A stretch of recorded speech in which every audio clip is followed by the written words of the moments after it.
الحمد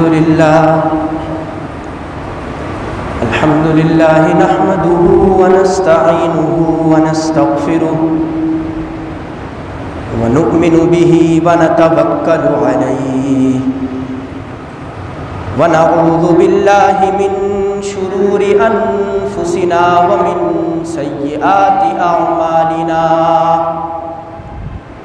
من يهده الله فلا مضل له ومن يضلله فلا هادي له ونشهد أن لا إله إلا الله وحده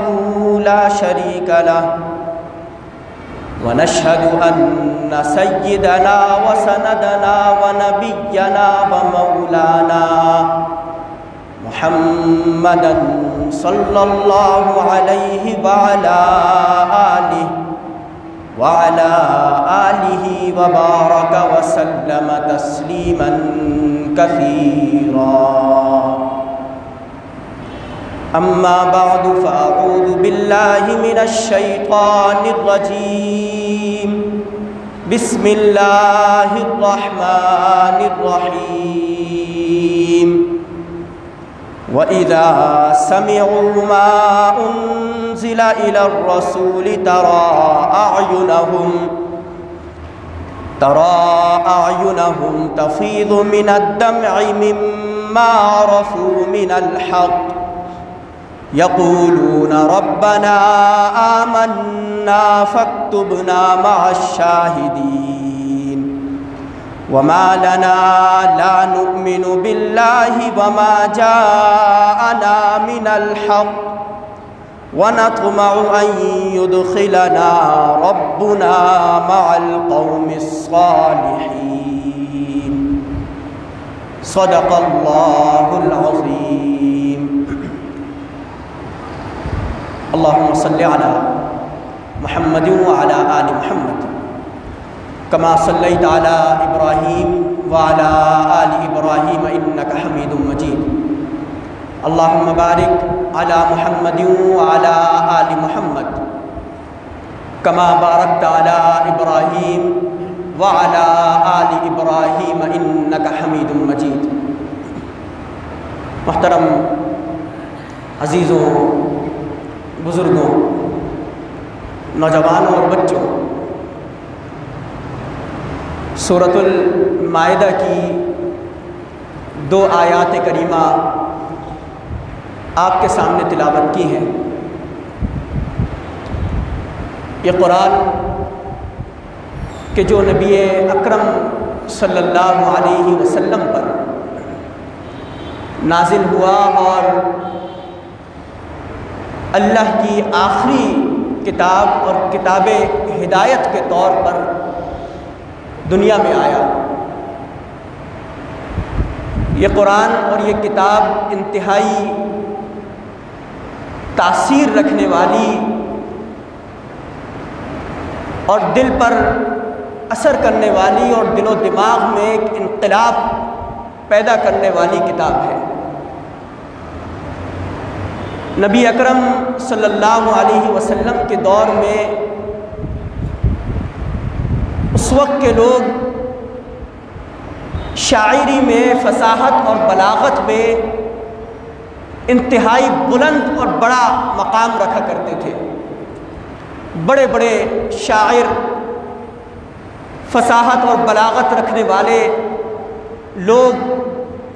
فصحاء، خطباء، علماء اور شعراء موجود تھے، اور ہر شاعر عمدہ کلام پیش کیا کرتا اور وہ دوسرے شاعر کو اس بات کا چیلنج کرتا کہ میری شاعری کے مقابلے میں کوئی شاعری اور بہتر اور عمدہ کلام لے کر آؤ. تو اس دور میں اللہ رب العالمین نے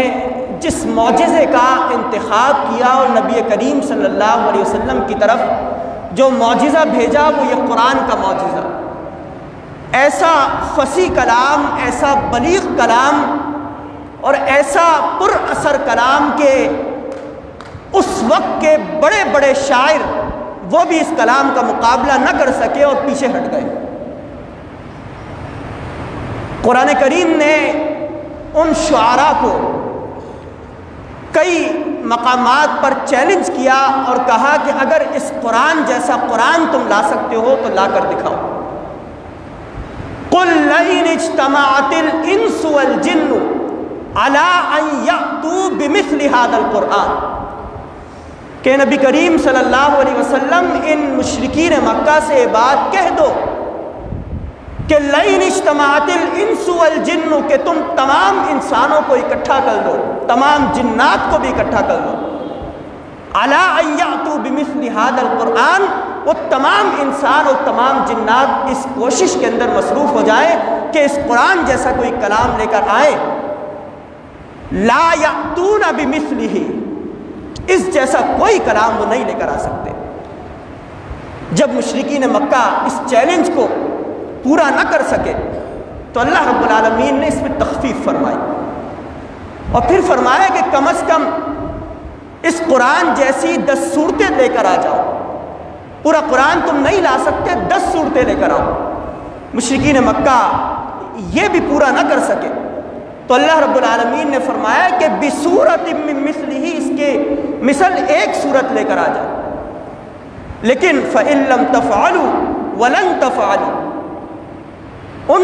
لوگوں نے ایسا نہ کیا اور وہ ہرگز ایسا نہیں کر سکتے، قرآن جیسی کوئی آیت پیش نہیں کر سکتے۔ اور پھر واقعات میں آتا ہے کہ جب نبی کریم صلی اللہ علیہ وسلم پر سورۃ الکوثر نازل ہوئی تو ایک صحابی نے اس سورہ کوثر کو ایک تختی کے اوپر لکھ کر خانہ کعبہ کی دیوار پر آویزہ کر دیا اور اس بات کا اعلان کر دیا کہ اگر کسی شاعر کے اندر ہمت ہے تو اس جیسا کلام لا کر دکھاؤ، اس سے بڑھ کر فصیح اور بلیغ شعر پیش کر کے دکھاؤ۔ یہ اس وقت کے معاشرے کے اندر یہ طریقہ رائج تھا کہ کوئی بھی شاعر اگر بہتر کلام پیش کرتا تو خانہ کعبہ کی دیوار پر اس کلام کو آویزہ کر دیتا، مہینوں مہینوں وہ کلام آویزہ رہتا اور اس کے مقابلے میں پھر شاعر بہتر کلام پیش کرتے۔ لیکن جب سورہ کوثر قرآن کریم کی یہ سورت خانہ کعبہ کی دیوار پر آویزہ کی گئی تو واقعات میں یہ بھی آتا ہے کہ عرب کا ایک بہت بڑا شاعر لبید اس کا نام ہے، ایک کتاب ہے جسے 7 معلقہ کہتے ہیں، اس کتاب کے اندر 7 شاعروں کے 7 بیان اور شعر موجود ہیں، انتہائی عمدہ سب سے بہترین شاعری عرب کی اس 7 معلقہ نامی کتاب کے اندر موجود ہے۔ تو وہ لبید بھی ان شاعروں کے اندر اس 7 معلقہ میں شامل تھا۔ وہ جب آیا اور اس نے سورہ کوثر کی تلاوت کی، اس کو پڑھا، وہ دائرہ ایمان کے اندر نہیں تھا، پڑھتے ہی اس نے اس بات کا اعلان کیا کہ خدا کی قسم، میں نے آج تک جتنے بھی شعر کہے ان تمام شعروں پر اس کلام کو برتری اور فوقیت حاصل ہے، اس سے بڑھ کر کوئی کلام نہیں ہو سکتا۔ یعنی ایسا بہترین اور ایسا مؤثر اور تاثیر رکھنے والی ایک کتاب کہ جو بھی اس قرآن کو نبی کریم صلی اللہ علیہ وسلم کی زبان سے یا صحابہ کرام کی زبان سے سنتا تو اس کے دل اور اس کے دماغ پر اثر پڑتا اور انقلاب پیدا ہو جاتا اور اس کی دنیا بدل جاتی۔ وہ جو واقعات میں آتا ہے کہ طفیل بن عمر دوسی ایک شخص ہے اور بہت بڑا شاعر ہے، وہ کسی دور کے علاقے سے مکہ مکرمہ میں آتا ہے، اور چونکہ بہت بڑا اور عمدہ اور بہترین شاعر ہے تو مشرکین مکہ طفیل سے کہتے ہیں کہ طفیل، یہاں پر ایک شخص موجود ہے، محمد اس کا نام ہے، اس نے نبوت کا دعویٰ کیا ہے، ہمارے بتوں کو برا بھلا کہتا ہے، لیکن اس کی زبان میں اور اس کے کلام کے اندر انتہائی تاثیر موجود ہے۔ اگر تم اس محمد سے ملو گے اور اس کے کلام کو تم نے سن لیا تو تمہارا دل اور تمہارا دماغ وہ تبدیل ہو جائے گا، لہذا محمد سے ملاقات نہیں کرنا۔ وہ طفیل مشرکین مکہ کی طرف سے بار بار ملنے والی نصیحت کو قبول کرتا ہے اور کہتا ہے کہ ٹھیک ہے، میں محمد سے ملاقات بھی نہیں کروں گا اور اس کی گفتگو بھی نہیں سنوں گا۔ تو وہ طفیل بن عمر دوسی اپنے کانوں کے اندر روئی ڈال لیتے ہیں کہ کہیں ایسا نہ ہو کہ میرے کانوں میں محمد کی آواز آئے اور میرے دل و دماغ پر اس کا اثر ہو جائے۔ وہ کہتے ہیں کہ میں خانہ کعبہ میں آیا، میں نے دیکھا کہ محمد نماز میں مصروف ہیں اور قرآن کریم کی تلاوت کے اندر مشغول ہے۔ میں نے اپنے آپ کو مخاطب کرتے ہوئے کہا کہ طفیل، تم تو بہت بڑے شاعر ہو، بڑے بڑے شعراء تمہارے مد مقابل آنے سے گھبراتے ہیں، تمہیں ان تمام پر برتری اور فوقیت حاصل ہے، لہذا محمد کا یہ کلام سن لو اور اپنے کانوں سے روئی کو نکال دو۔ تو طفیل کہتے ہیں کہ میں نے اپنے کانوں سے روئی نکالی اور اس غرض سے نکالی کہ میں محمد کے کلام کو سنوں، اگر اس کا کلام بہتر نہیں تو میں اس کے مقابلے میں اپنے کلام کو پیش کروں۔ وہ کہتے ہیں کہ میں نے قرآن کریم کی تلاوت کو سننا شروع کیا، نبی اکرم صلی اللہ علیہ وسلم فجر کی نماز میں مصروف ہیں، قرآن پڑھتے چلے جا رہے ہیں، میں سنتا چلا جا رہا ہوں،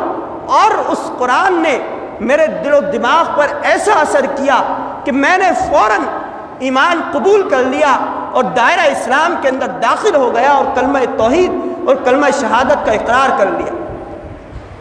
یعنی قرآن اس قدر مؤثر اور اس قدر بہترین کلام، اس قدر شیریں کلام کہ جو بھی اس قرآن کو سنتا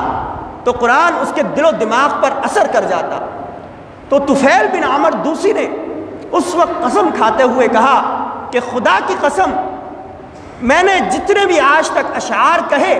ان تمام اشعار میں سے سب سے بہتر کلام یہی قرآن کریم ہے۔ یعنی یہ قرآن دلوں پر اثر کرنے والی کتاب۔ یہ قرآن میں اللہ رب العالمین نے فرمایا والذین اذا ذکر اللہ وجلت قلوبہم، مومنین کی صفات بیان فرمائی، متقین کی صفات بیان فرمائی،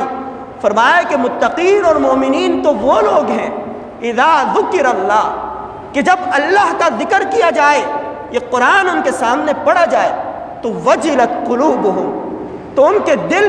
ڈر جایا کرتے ہیں۔ وَإِذَا تُلِيَتْ عَلَيْهِمْ آيَاتُهُ، اور جب مومنین کے سامنے اللہ کی آیات کی تلاوت کی جائے تو زادتہم ایمانا، تو فرمایا کہ ان کا ایمان اس میں اضافہ ہو جاتا ہے اور ایمان بڑھ جاتا ہے۔ یعنی مومنین کی صفات کہ جب بھی اللہ کا قرآن ذکر کیا جائے اور پڑھا جائے اور اللہ کی آیات کی تلاوت کی جائے، یعنی ان آیات میں اور ان واقعات میں میرے اور آپ کے لیے مثالیں موجود ہیں۔ ہمیں از خود اپنا احتساب کرنے کی ضرورت ہے کہ ہم بھی اس قرآن کریم کو پڑھتے ہیں، ہم بھی اس قرآن کو سنتے ہیں، کیا یہ قرآن ہمارے دل و دماغ پر اثر کرتا ہے؟ کیا اس کی آیات کو سن کر ہمارے دل پر بھی وہی اثر پیدا ہوتا ہے کہ جو صحابہ کرام کے دلوں پر اثر ہوا کرتا تھا، اور وہ جو بڑے بڑے کافروں کے سردار ہوا کرتے تھے، بڑے بڑے کافروں کے شاعر ہوا کرتے تھے، وہ جب اس قرآن کو سنتے تو ان کا دل پلٹ جایا کرتا تھا۔ ہمارے ذہن اور ہمارے دل کیوں نہیں پلٹتے؟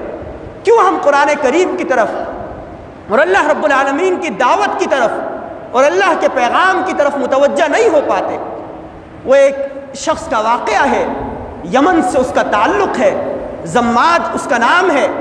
وہ یمن میں رہنے والا جھاڑ پھونک کرنے والا شخص ہے اور دائرہ کفر کا حصہ ہے۔ اگر کسی شخص پر جادو ہو جائے یا کوئی اثر ہو جائے تو وہ اس کے اثر کو ظاہر کرتا ہے جھاڑ پھونک کے ذریعے۔ یمن تک یہ بات پہنچتی ہے کہ محمد وہ دیوانہ، نعوذ باللہ دیوانہ ہو گیا، اور وہ ایسا کلام کہتا ہے کہ جو کلام دیوانوں والا کلام ہے۔ تو زماد کہتے ہیں کہ میں یمن سے نکلتا ہوں اور اس غرض سے نکلتا ہوں کہ محمد کی خدمت میں حاضر ہوں گا اور اس کا نعوذ باللہ علاج کروں گا۔ اگر جھاڑ پھونک کے ذریعے علاج ممکن ہوا تو اس کے جادو کا اثر میں ختم کروں گا۔ وہ زماد کہتے ہیں کہ میں یمن سے نکلا، مکہ میں پہنچا، میں نبی اکرم صلی اللہ علیہ وسلم کی خدمت میں حاضر ہوا تو نبی کریم صلی اللہ علیہ وسلم نے میرے سامنے قرآن کا پیغام پیش کیا، اللہ کی توحید بیان کی، رسالت کے حوالے سے ذکر کیا اور آخرت کے حوالے سے تذکرہ فرمایا اور قرآن کریم کی تلاوت میرے سامنے فرمائی۔ تو ضماد کہتے ہیں کہ میں نے قسم کھا کر کہا کہ خدا کی قسم، میں نے بڑے بڑے منتروں کے ذریعے اور بڑے بڑے جھاڑ پھونک کے ذریعے جادو کے اثر کو زائل کیا، لیکن میں نے آج تک ایسا شخص نہیں دیکھا کہ جو انتہائی بہترین کلام کہنے والا ہو۔ خدا کی قسم، یہ کسی انسان کا کلام نہیں ہو سکتا، یہ ہرگز ایسے شخص کا کلام نہیں ہو سکتا کہ جس پر جادو ہوا ہو۔ اور وہ ضماد کہتے ہیں کہ میں نے فوراً ایمان قبول کیا اور دائرہ ایمان کے اندر داخل ہو گیا۔ یعنی وہ صحابہ کرام قرآن کریم سنتے، قرآن ان کے دلوں کو پلٹ دیتا۔ قرآن میں جو کچھ اللہ رب العالمین نے حکم نازل فرمایا،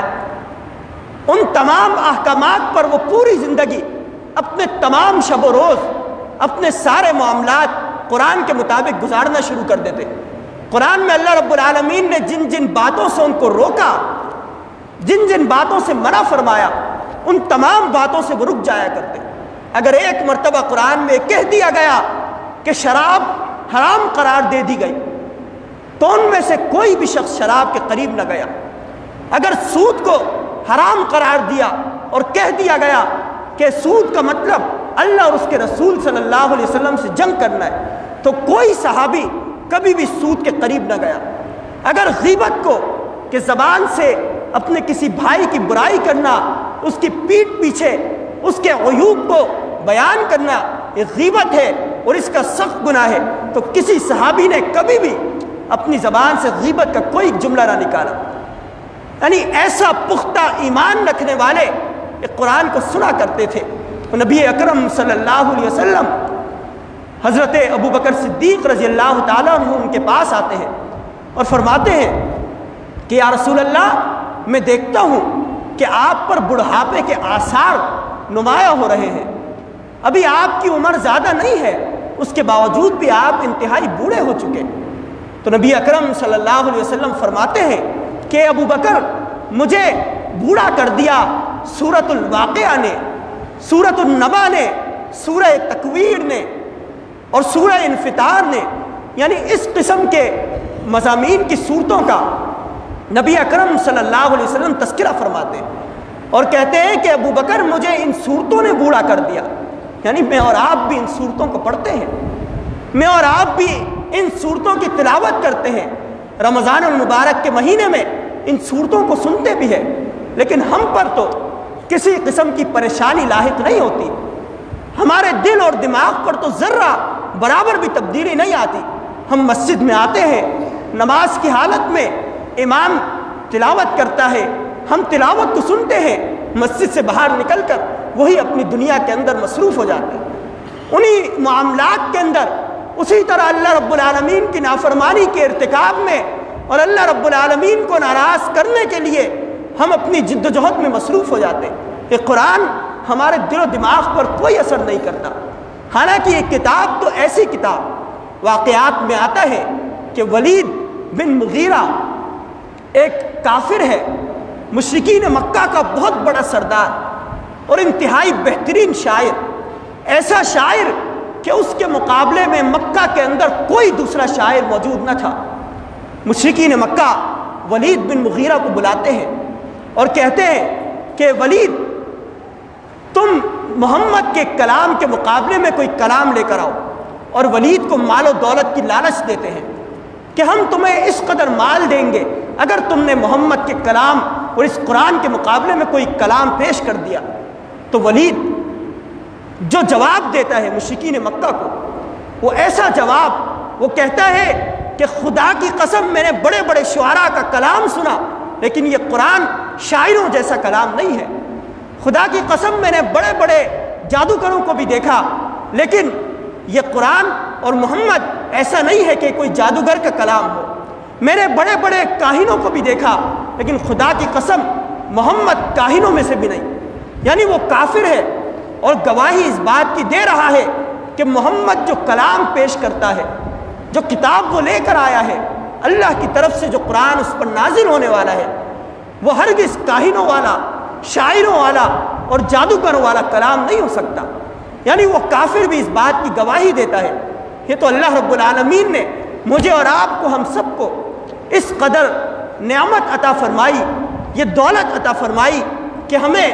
وراثت میں اسلام میں شامل فرما دیا۔ یعنی وہ صحابہ کرام کہ جنہوں نے مشکلات کو جھیل جھیل کر، سختیوں کو برداشت کر کے ایمان کو قبول کیا، وہ جو حضرت خباب بن ارت رضی اللہ عنہ ہے، وہ کس قدر تکالیف ان کو دی گئی۔ یعنی اگر آپ ان کی تکالیف کے واقعات کو سنیں تو رونگٹے کھڑے ہو جاتے ہیں۔ وہ ایک مرتبہ بیان کرتے ہیں کہ مجھے اس قدر تکالیف دی جاتی کہ جلتے ہوئے کوئلوں پر، انگاروں پر مجھے لٹا دیا جاتا اور مجھ پر کوئی پتھر رکھ دیا جاتا، میرے پیٹھ کی چربی پگھل پگھل کر اور ان انگاروں پر گرتی، وہ انگارے بجھ جایا کرتے اور خشک ہو جایا کرتے۔ یعنی اس قدر تکالیف ان کو دی گئی۔ وہ حضرت بلال رضی اللہ عنہ، وہ حضرت مصعب بن عمیر رضی اللہ عنہ، وہ دیگر صحابہ کرام، یعنی اس قدر تکالیف اور مشکلات آنے کے بعد وہ دائرہ ایمان کے اندر داخل ہوئے اور ایمان پر ڈٹے رہے اور ثابت قدم رہے۔ لیکن مجھے اور آپ کو یہ ایمان کس طرح ملا؟ مسلمانوں کے گھر کے اندر، مسلمانوں کے خطے کے اندر ہم پیدا ہوئے، وراثت میں ہمیں ایمان مل گیا۔ اسی لیے اس ایمان کی، اس اسلام کی اور اللہ کی اس کتاب کی ہم ناقدری کرتے ہیں۔ ہم صحیح انداز سے اس کا حق ادا نہیں کرتے کہ جس طرح کا حق اس کا ادا کرنا چاہیے تھا۔ ہم قرآن پر اس انداز سے عمل نہیں کر پاتے۔ یعنی وہ کافر بھی جس قرآن کی گواہی دیتے ہیں، وہ ایک واقعے میں آتا ہے کہ نبی اکرم صلی اللہ علیہ وسلم حرم کعبہ کے اندر موجود ہیں، ایک جانب قرآن کریم کی تلاوت کے اندر مشغول ہیں، حرم کے دوسری جانب مشرکین مکہ بڑے بڑے سردار آپس میں سر جوڑے بیٹھے ہیں اور مشورے میں مصروف ہیں کہ محمد اس نے تو ہمیں تنگ کر دیا، ہمارے بتوں کو برا بھلا کہتا ہے، جو بھی اس کے قریب آتا ہے فوراً اس پر اثر ہو جاتا ہے اور وہ ایمان کے اندر داخل ہو جاتا ہے، تیزی سے اس کی تعداد بڑھتی جا رہی ہے۔ وہ آپس میں مشورے کے اندر مصروف ہیں۔ تو انہی سرداران قریش کے اندر ایک بڑا سردار موجود ہوتا ہے، وہ جذبات میں آ کر اٹھتا ہے اور کہتا ہے کہ مشرکین مکہ کے سرداران، تم لوگ مجھے اس بات کی اجازت دو کہ میں محمد کے پاس جاؤں گا اور اسے مختلف چیزوں کی لالچ دوں گا، ممکن ہے کہ میری اس بات کو وہ قبول کر لے اور اپنی اس دعوت سے پیچھے ہٹ جائے۔ تو مشرکین مکہ اور وہ سرداران مکہ اس شخص سے کہتے ہیں کہ ٹھیک ہے، تم جاؤ اور محمد سے مذاکرات کرو۔ وہ اکڑتا ہوا اور لمبے لمبے قدم اٹھاتا ہوا نبی اکرم صلی اللہ علیہ وسلم کی جانب بڑھتا چلا جا رہا ہے، اور مشرکین مکہ اور ابو جہل اور دیگر مشرکین اس کو غور سے دیکھ رہے ہیں اور خوش ہو رہے ہیں کہ اب تو محمد اپنی دعوت سے پیچھے ہٹ جائے گا۔ وہ نبی اکرم صلی اللہ علیہ وسلم کی خدمت میں پہنچتا ہے، آپ علیہ الصلاۃ والسلام ہاتھ کے اشارے سے اس کو بیٹھنے کا کہتے ہیں، وہ بیٹھ جاتا ہے۔ پھر نبی اکرم صلی اللہ علیہ وسلم قرآن کریم کی تلاوت اس کے سامنے شروع کرتے ہیں۔ آیت سجدہ آتی ہے، قرآن کی تلاوت روک کر سجدہ کرتے ہیں، پھر دوبارہ سے قرآن کی تلاوت شروع کرتے ہیں۔ پھر اس شخص سے پوچھتے ہیں کہ کس ارادے سے آئے ہو؟ وہ کہتا ہے کہ محمد، تم نے ہمیں تنگ کر کے رکھ دیا، ہمارے بتوں کو برا بھلا کہا، ہماری دعوت کا خاتمہ تم نے کرنا شروع کر دیا۔ میں اس غرض سے تمہارے پاس آیا ہوں کہ اگر تم پر کوئی جادو کا اثر ہوا ہے تو تم ہمیں بتاؤ، ہم تمہارا کسی بڑے طبیب کو بلا کر علاج کروائیں گے۔ اگر تمہیں مال و دولت کی خواہش ہے تم ہمیں بتاؤ، ہم تمام مکہ کا مال تمہارے سامنے لا کر پیش کر دیں گے۔ اگر تم سرداری چاہتے ہو ہمیں بتاؤ، ہم تمہارے سامنے سرداری پیش کر دیں گے، تم ہمارے سردار بن جانا۔ اگر نعوذ باللہ تمہیں عورت کی خواہش ہے تم ہمیں بتاؤ، ہم مکہ اور ارد گرد کے علاقوں کی خوبصورت عورت تمہارے سامنے پیش کر دیں گے۔ تو نبی اکرم صلی اللہ علیہ وسلم اس کافر کی، عتبہ اس کا نام ہے، اس کی بات کو سنتے ہیں اور مسکراتے ہیں، اور پھر قرآن کریم کا کچھ حصہ اسے مزید سناتے ہیں۔ وہ عتبہ کہ جو انتہائی غرور کی کیفیت میں انتہائی لمبے لمبے قدم اٹھاتا ہوا اور اکڑ کی چال چلتا ہوا نبی اکرم صلی اللہ علیہ وسلم کی خدمت میں آیا تھا،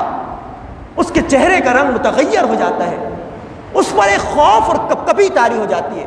قرآن اس کے دل پر اور اس کے ذہن پر عجیب و غریب سا اثر کرتا ہے، اور وہ نبی اکرم صلی اللہ علیہ وسلم کی مجلس سے اٹھ کر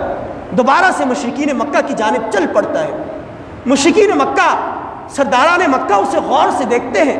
تو آپس میں یہ بات کہتے ہیں کہ یہ جو ابھی عتبہ ہم نے بھیجا تھا، وہ جو غرور کی چال چلتا ہوا گیا تھا، ابھی جو عتبہ واپس آ رہا ہے یہ وہ نہیں ہو سکتا۔ عتبہ جب ان کی مجلس میں آتا ہے تو کافروں سے جو جملہ کہتا ہے، یعنی ابھی وہ دائرہ ایمان کے اندر داخل نہیں ہوا اور کافروں کے سامنے موجود ہے، ان سے ایک تاریخی جملہ کہتا ہے کہ میرے دوستوں، تم چاہتے ہو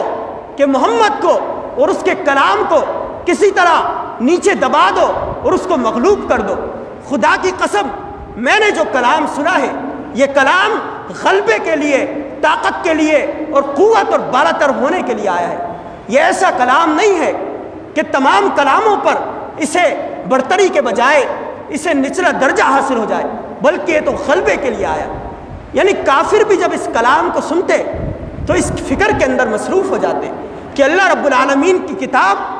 یہ دلوں پر اثر کرنے والی کتاب، دل و دماغ میں انقلاب پیدا کرنے والی کتاب،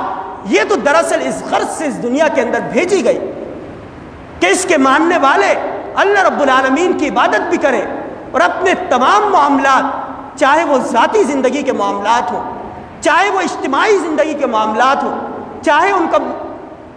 معاشرے اور سوسائٹی سے ان کا تعلق ہو، کسی شہر یا ملک سے ان کا تعلق ہو، یا پورے بین الاقوامی سطح کے معاملات ہوں، عدالت کے معاملات ہوں یا ریاست کے معاملات یا سیاست کے معاملات ہوں، تمام معاملات کے اندر صرف اور صرف ایک ہی ذریعہ ہے کہ اس قرآن کریم کے ذریعے ان تمام معاملات کو حل کیا جائے، اللہ کے احکام پر عمل کیا جائے، حاکمیت الہیہ یعنی اللہ رب العالمین کی حاکمیت کو قائم کیا جائے۔ اگر سود کا نظام موجود تو سود کے نظام کو ختم کرتے ہوئے اللہ کے قرآن کو، زکوٰۃ کے نظام کو، صدقات اور فطرات کے نظام کو عام کیا جائے۔ پوری دنیا کے اندر نماز کا اور صلاۃ کا ایک نظام قائم کیا جائے، معاشرے کے اندر امن کا، عدل کا، انصاف اور برابری اور مساوات کا نظام قائم کیا جائے۔ اسی لیے مشرکین مکہ ہر لمحے نبی اکرم صلی اللہ علیہ وسلم اور صحابہ کرام کو تکالیف دیا کرتے تھے، ان کو مشکلات کے اندر الجھایا کرتے تھے۔ انہیں اس بات کا خوف تھا اور ڈر تھا کہ اگر قرآن غالب ہو گیا تو ان کی جو حکومت ہے اور ان کے جو سیاسی معاملات ہیں وہ سارے کے سارے ختم ہو جائیں گے، اور مسلمان وہ بالاتر اور فوق اور سب سے بلند ان کو مقام حاصل ہو جائے گا۔ اسی لیے وہ مشرکین مکہ نبی اکرم صلی اللہ علیہ وسلم کے چچا کے پاس بار بار آیا کرتے اور ان سے یہ بات کہتے کہ تم محمد کو سمجھاؤ کہ یہ جو قرآن کا پیغام لوگوں تک پہنچاتا ہے اس کلام سے پیچھے ہٹ جائے، لیکن نبی کریم صلی اللہ علیہ وسلم ہمیشہ یہ جواب دیا کرتے کہ اگر یہ مکہ والے میرے ایک ہاتھ پر سورج لا کر رکھ دے اور دوسرے ہاتھ پر چاند لا کر رکھ دے، میں اللہ کے اس پیغام سے پیچھے ہٹنے والوں میں سے نہیں ہوں۔ دور دور تک جا کر اللہ کے پیغام کو پہنچایا کرتے، قرآن کے نظام کو عام کرنے کی، عدل اور انصاف کے نظام کو قائم کرنے کی کوشش کرتے۔ تو عزیزوں، یہ قرآن، یہ جو اللہ رب العالمین کی ایک نعمت ہمیں ملی ہے، اور نبی اکرم صلی اللہ علیہ وسلم کے ذریعے جو یہ قرآن ہم تک پہنچا ہے، ہماری ذمہ داری اور ہمارا جو فریضہ ہے وہ یہ ہے کہ ہم اس قرآن پر ایمان لے کر آئیں۔ جب بھی ہم اس کی تلاوت کریں تو اسے سمجھتے ہوئے تلاوت کریں اور پھر اس پر عمل کرنے کی کوشش کریں، اور اس قرآن کو اس دنیا کے اوپر اور اپنے ملک پر اور اپنے شہر پر اور اپنے پورے معاملات، عدالتی معاملات ہوں یا کسی بھی قسم کے معاملات ہوں، ان پر اس قرآن کو غالب کر دے، اسی کے احکامات کو قائم اور نافذ کر دے اور اللہ رب العالمین کی حاکمیت کو قائم کر دے۔ میں انہی الفاظ پر اکتفا کرتا ہوں۔ اللہ رب العالمین سے دعا ہے کہ ہمیں قرآن کریم کو پڑھنے کی، سمجھنے کی توفیق عطا فرمائے، ہمارے دلوں میں بھی قرآن کا اثر اور ہمارے دل و دماغ میں قرآن کی وجہ سے انقلاب پیدا کرے۔ وآخر دعوانا ان الحمد للہ رب العالمین۔